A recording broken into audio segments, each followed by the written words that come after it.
Hey guys, and welcome back to another Unfiltered Gamer board game review. And today's game up on the tabletop is Misfit Heroes by AEG. This game plays 2 to 4 players, takes 30 to 45 minutes to play, and is for ages 10 and up. And in the game Misfit Heroes, you are basically assembling a crew of ragtag heroes in the land of Absurdia. On your turn, you'll be selecting a hero from your hand, paying its cost, playing it onto your 4x4 grid, and doing what it says. Each character is unique and has unique kind of switcheroos that you'll be able to affect throughout the game with 2 unique cards, one see-through and one not, that change from game to game. Play the card, do what it says, and pass. And you'll be basically making this 4x4 grid, and when somebody makes their 4x4 grid, the game will end that round and you will score up all your points. Other things you can do on your turn are discard cards from your hand to draw additional cards. You can gain money, you can gain a specific type of resource that you can then utilize to gain more victory points. But for the most part, it's paying for a card, playing a card, creating a 4x4 grid, and then somebody will score the most points and win the game. It's a pretty simple, straightforward game with unique complexities, ever-changing characters, and a constant unique 4x4 grid. Let's talk about setup, how to play, and of course, my review. Setting up the game at Misfit Heroes is quite simple. You'll shuffle the deck of Misfit Heroes here, and then you're going to deal out 5 cards for each player. You're also going to set aside resources of the 3 types, the mountainous resources, the water, and the earth. Then, based on the number of players in a 4-player game, however, we're going to be utilizing all 4 of these. They are square tiles from 12 all the way to 7, and go ahead and place them in each of their different specific columns. Give the first player this little skull marker, and then give each player money. The first player will get 35, the next player will get 40, then 45, and 50. Depending on the number of players playing, it's +5 for each player. Set aside the rest of the money somewhere within reach, and the scoreboard area within reach as well, and give everybody a player aid. That's it. That's how you go ahead and set the game up. Let's talk about how to play. When playing the game Misfit Heroes, you're going to look at all the cards in your hand on your turn, and you're going to select one, and you're going to play that card. Each card is going to have unique aspects to it. In the top left, you're going to have the cost of the card associated with both types of cards that are in that sleeve. In this case, I have 5 and 1, which is a total of 6 that I have to pay in order to play this 2-headed Yeti. The top right-hand side is the victory points you will get for it on your field at the end of the game. In the middle left-hand side is going to be the type of creature that it is. It'll either be a human or a beast or a misfit. Misfits are both at the same time, but also neither. It's its own unique separate category. Don't forget this. It was a little confusing in the game for some people, but the idea is if it's blue, it's a human. If it's red, it's a beast. And if it is both, it is a misfit. Then you're going to have the name of the card in the middle. Underneath that will be the thing that happens, basically a trigger that happens when you place it down, and you have to be able to satisfy the condition in order to play the card, and then followed by the action that you take. So it'll be like, oh, you have to have this amount of cards in your hand or on the field or give an opponent a resource or something like that. And then if you do, you'll do the bottom, which is the bottom portion in like an orangish pink. And it'll say, okay, gain resources, gain money, draw cards, etc. So when you pay for the cost, it's going to be 6. You'll spend it from your resources to the bank, and then you'll get the money back. And then you will play this card out on your grid. And the first card that you play is always going to be in the bottom left-hand corner of your 4x4 grid. Any following cards when you play them from your hand must go adjacent to the card that you played, or cards. If you have more than one card, as long as the next card you play is adjacent to them, you're going to satisfy the requirement for placing down the card. But the first card is always the bottom left. And from there on, you're just going to simply attach cards adjacent to them. Then you're going to interact with the card. You'll do whatever the card says in the top portion, and then you'll finish it by doing whatever it says in the bottom portion. Usually it involves giving some resources away to get some resources, or discarding a card to gain resources or more cards. So in this case here, I have to give a human card from my hand to an opponent, and then I will get 3 mountains in my resource pool. And once I've done that, my turn is over. You do not draw cards on your turn, you do not gain extra resources on your turn, you just simply select an action, and then you finish that action and end your turn. It'll go all the way around and it'll come back to me. Now, what are the other actions other than playing cards? Although playing cards is your main action, it's the thing that you're going to be doing most of the game. Well, it tells you here on your little score sheet here, your little tracker here, it has your icons on the back, and it has your options for your turn. Recruiting a hero, that's the thing I just did, paying the cost, placing down the card, doing what the card says. The next thing is you can discard any number of cards from your hand, and then when you do so, you'll put them face up next to the deck and that's your discard pile. And then you will draw the number of cards you discarded plus 2. So I discarded 2 cards, I will draw 4. If I discarded 5, I would draw 7. If I discarded 1, I would draw 3. And none, I draw 2. It's an action to let you draw cards in this game. The next thing that you can do is take a resource from the supply to your supply. So if I was missing 1 more mountain, let's say that I had 5, I could take 1 mountain as my action. So instead of playing a hero, discarding and drawing cards, I can gain one of the 3 options here, the green, blue, or the gray tokens. The last action that you can take on your turn is gaining money. You need money in order to play things, and if you don't get money from placing down new heroes or other people in the game interacting with you to give you money, you'll need money from the supply, and you can simply take $10 and place it into your supply as your action for the turn. Once you've done one of these 4 things, there's also an end of turn aspect to the game. At the end of the turn, if you want and have the resources for it, you may discard resources to take the tiles from the supply over here, these columns. And each column requires certain supplies in order for you to gain them. For instance, gaining the gray tiles here will require 6 mountains. And so if you spend 6 mountains at the end of your turn, you'll put them back into the supply, and you can take the highest valued tile from the stack here and place it over into your supply. That's victory points at the end of the game. There are 4 different types. You have 6 green, 6 blue, or 6 gray, mountains, water, and the earth.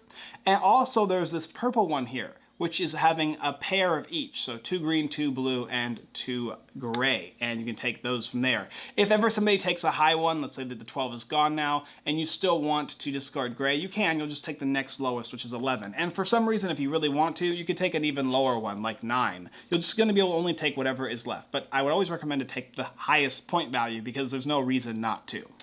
And finally, when you end your turn, whether or not you actually discarded resources to gain one of these tiles, you have to check to see if you need to get rid of anything. You can only have a max number of cards in your hand of 8, and if you have any more, you'll discard them.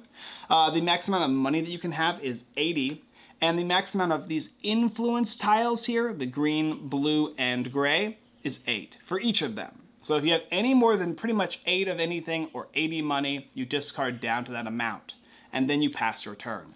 I play my card, discard tokens if I have them to gain a tile, and then I check to see that I am at the requirements for hand size, money, and influence tokens, and pass my turn. Next turn comes around, I can now play another hero. I will spend the cost, in this case here it is 4, I will do what it says.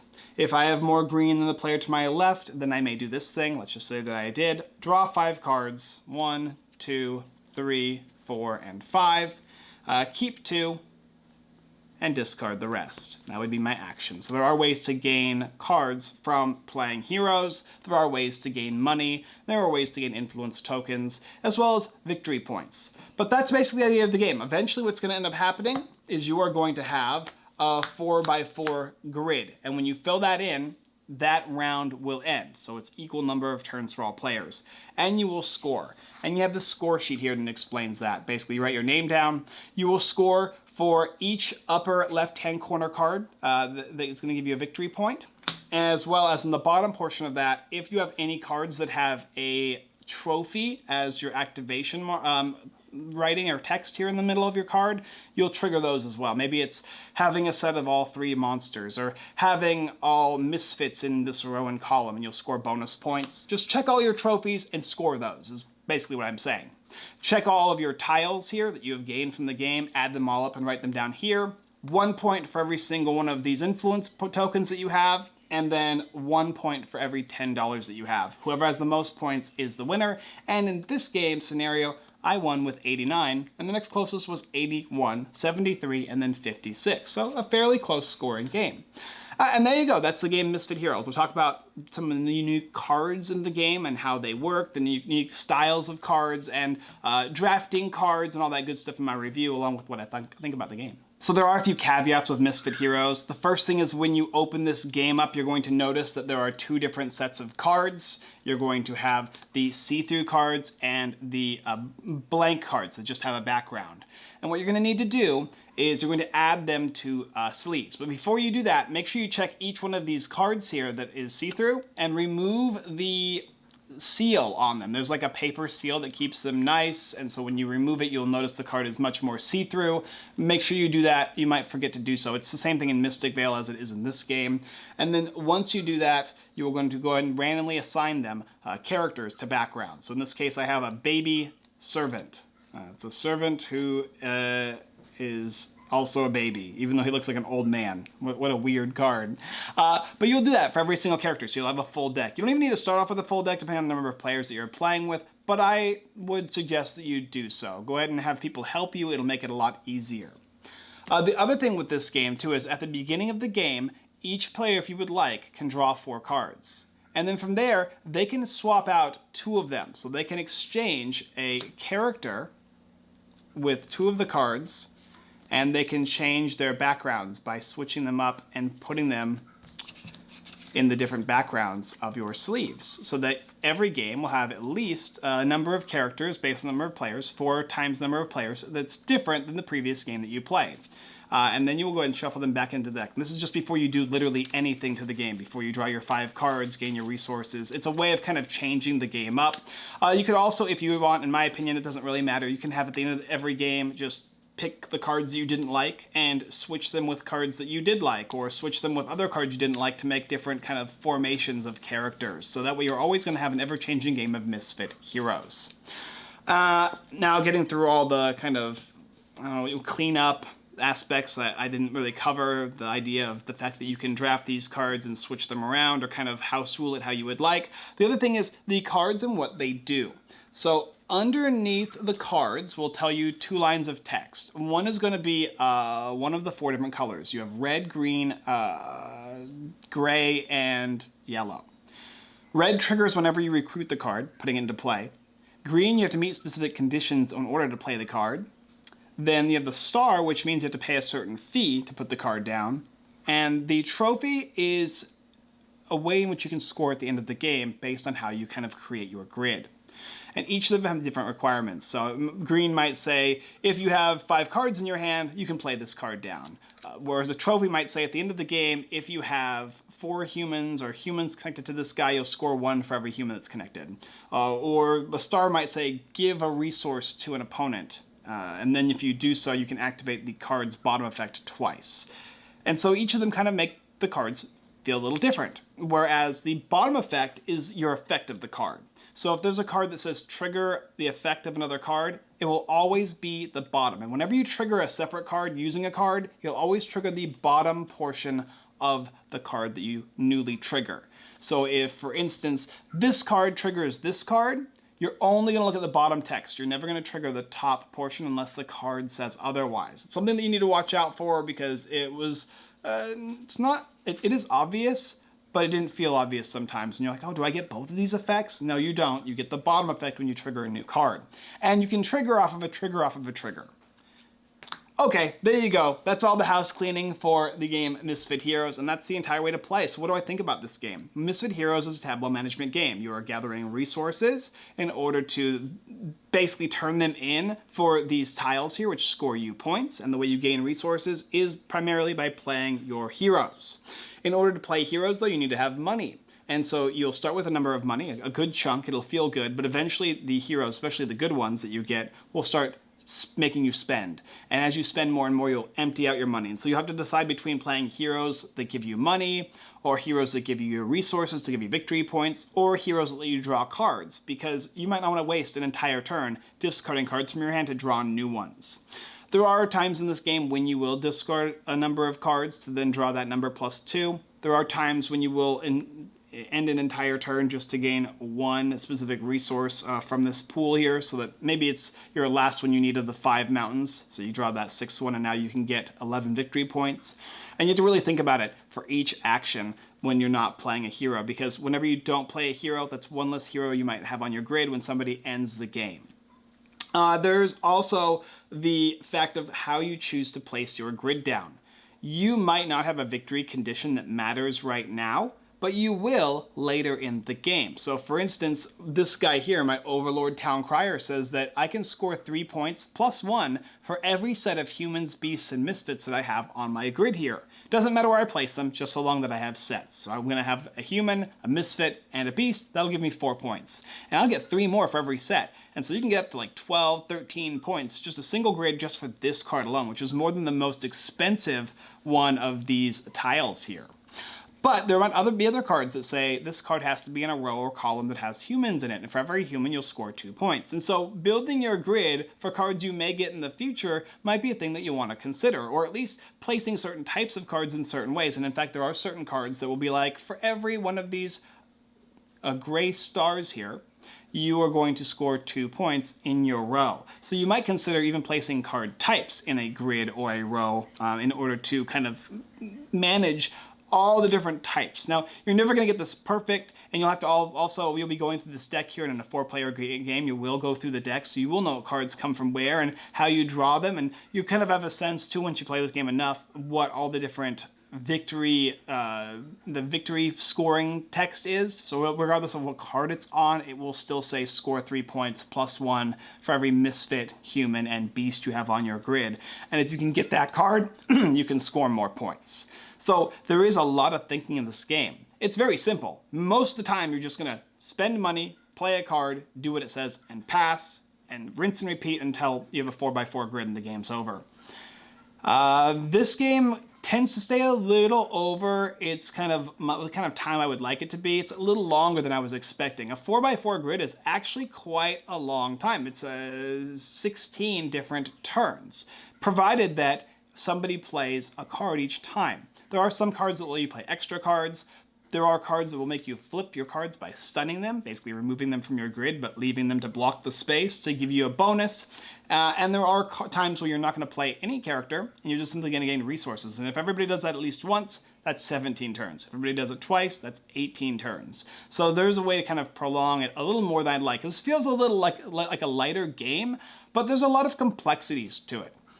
That's my only negative for Misfit Heroes. Okay, time to gush about it. This game is frickin' sweet. I love the idea of characters being attached to unique backgrounds, the fact that you can switch the game up each and every time, adding cards to characters that you like, removing cards that don't make sense, which you will find in this game. Sometimes it'll be like, place this card in column 1, and then take the action of the card to your left. Well, there is no card to my left on column 1, so I get nothing. It's a dead card. But dead cards work in this game because you'll be utilizing them to discard them in order to draw cards maybe, or you're going to give it to an opponent to activate a different ability. Now you've given them a dead card, which is pretty funny. Now they can't use the card. It doesn't do anything, so they have to find a way to get rid of it. So even cards that don't make sense or don't work can be utilized to your advantage.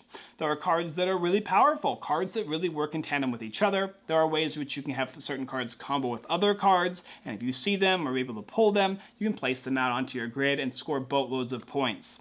I kind of wish there was a way in which I could swap cards in my hand. Maybe I have these two, and I really wish they were swapped, the characters. I wish there was an ability that does that. Maybe they'll make an expansion for that, because that's really, really cool being able to do that in-game. But right now you can't do that. You play with what you have, and if you have a bad card, get rid of it, pass it away, discard it to draw. It works well. The grid format is fun. The way to score points is simple. It's refreshing. It's easy to play. It's easy to teach. This game, we got it on maybe 5 minutes after I read the rules. I'm like, okay, I got this. Let me show you how to play. And after one round, they were like, I get this. Spend money, play card, do what card says. Great.